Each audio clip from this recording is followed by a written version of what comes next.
Welcome back to another video, everybody. Today we're with this Hyundai Genesis Coupe and we're doing strut assemblies and shocks. I'm gonna take you through step by step so you don't have to pay nobody. Let's get into it.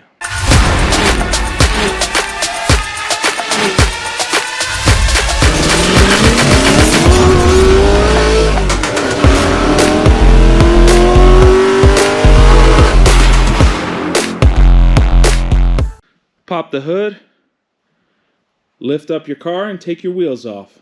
Here's a part number for the front driver's side strut assembly, 11163. Here's a part number for the front passenger side strut assembly, 11164.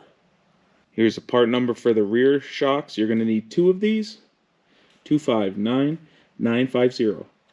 Use a 19mm to take the nut off the sway bar end link. Use a 12mm to remove this bolt that holds the brake line to the strut assembly.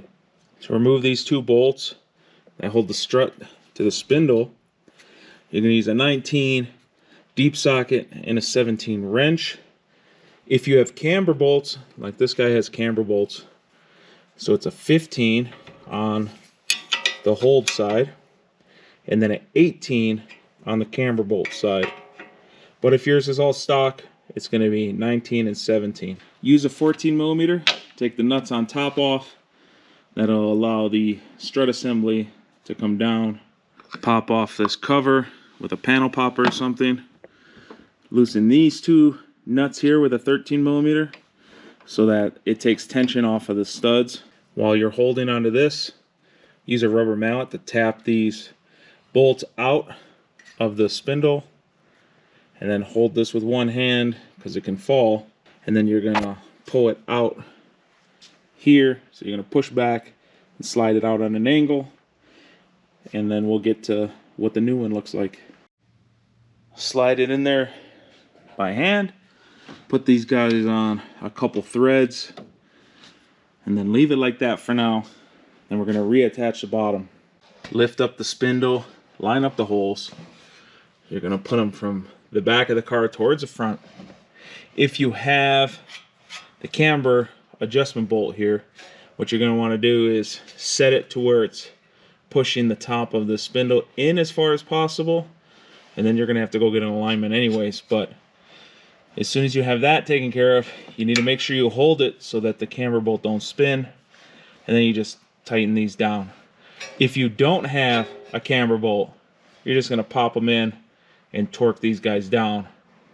Once you have everything down here, torque down again, brake line's on, sway bar's on, everything on both sides. You're going to come up top, you're going to snug these, you're going to leave your strut bar cross bar bolts loose until we get the car on its own weight on the ground with the tires on and everything.